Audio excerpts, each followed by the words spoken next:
This is for those who are curious about how Kotal Kahn plays overall across his 3 variations. Kotal Kahn features several key tools that allow him to overall be a very oppressive threat if he's allowed to get the lead. Back 2 and forward 2 allow him great range mobility, and he has the ability, almost uniquely, to land a string from full screen with both a low and an overhead option. Well, almost overhead, in the case of the overhead. He also has a unique ability in that he has unblockable attacks to keep the opponent on their toes. If they are blocking, this is going to hit them. And just because it whiffs doesn't mean you're safe because of the overhead. Or the amplify. In Ascension, which is his first variation, he has 2 key moves and a move that I personally think should have been dropped for something else. That latter move is actually God Ring, where he basically sets the beam either close or far from the opponent.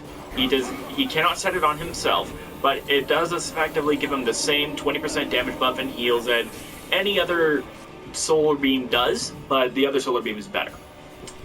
Now, uniquely, he has Kahn Cut, which replaces his Swords Cut.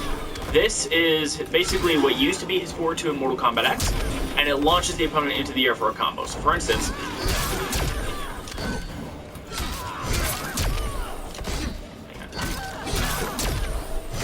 the timing is not great, because I don't use this variation very much, so bear with me. Hang on, let's try something different.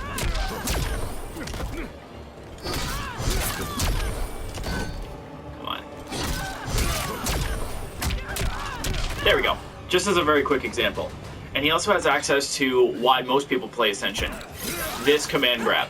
It's a true command grab, so it's a high, but it can be used to throw opponents around, and it buffs Kotal Kahn's damage.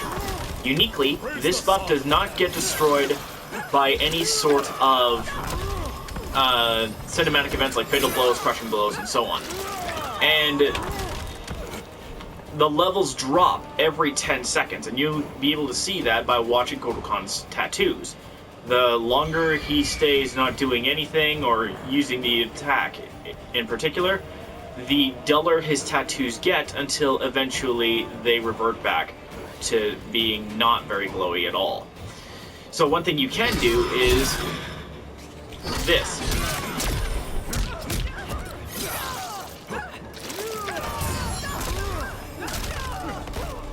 And get that going as well.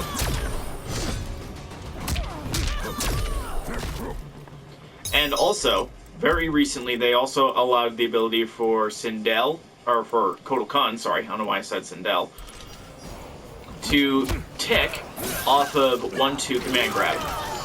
Meaning that normally, the attack will actually whiff on block. But with this move, it will connect.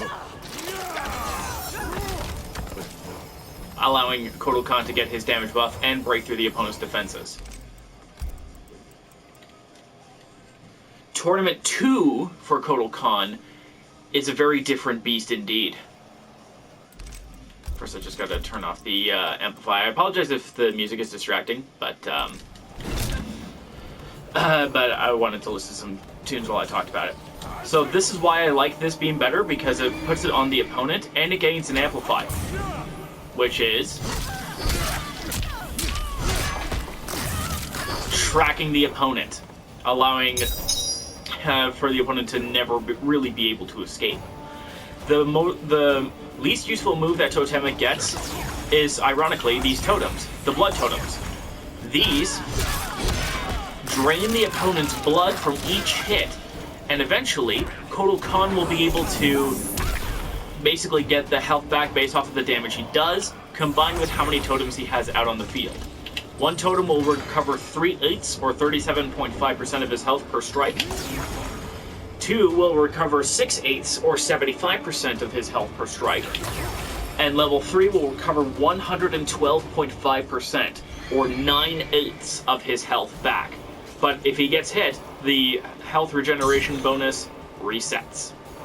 Now for the real reason why you want to play Totemic Kotal Kahn, and it starts with basically trying not to get zoned out by any character in question. I'm gonna set this up so that it triggers off the right stick, and this is probably gonna go on PS4, so on YouTube. So catch that in mind. Where in the hell is? Does she not have any standard projectiles?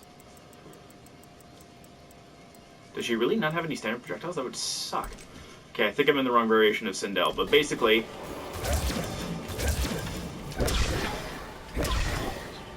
if the opponent is trying to zone you out, just pretend she's trying to zone me out. I'm blocking, I want to get in. So what do? I wait for my right moment, and I attack. Using the cat is normally best saved on its own as a combo ender that has corner carry. But if you amplify it, the cat becomes immune to projectiles and does a little more damage. This means that if you're willing to spend the bar, you get a really good corner carry option. And even if you're not willing to spend the bar, with this, you're still in the corner where Kotal Kahn can dominate. Set up the sun, all of a sudden you're in his domain. And he is actually one of the few characters that is at advantage if his back is in the corner. Because he can set up his sun, and you have to throw the opponent out, and he can throw you back in, and he has all kinds of options there. This is a very oppressive character if he gets his momentum going. But most of his strings are unsafe, so that is where his main weaknesses lie. Now for my personal favorite variation, Buluk.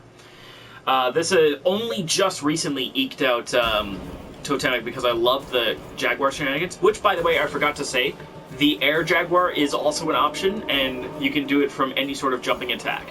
But this is why I love playing Buluk. First off, the least useful move is still really strong. It's a double-hitting discus toss that sends the opponent full screen, ready to be KB'd. Now comes the scary part. He gains two different kinds of totems.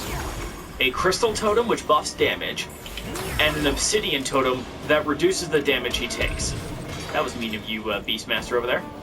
Now, each of these, unlike the blood totem, will never lose their benefits on hit, because that's what they're designed to do.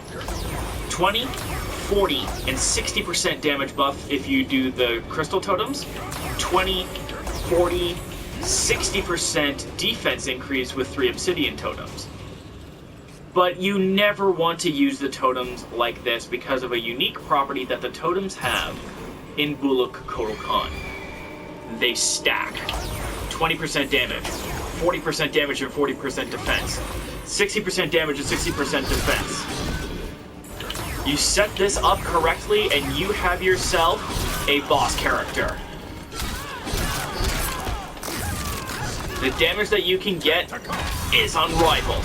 See? Almost dead.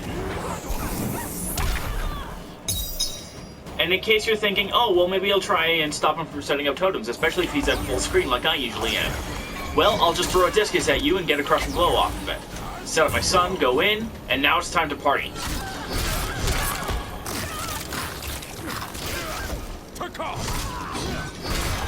See what I mean?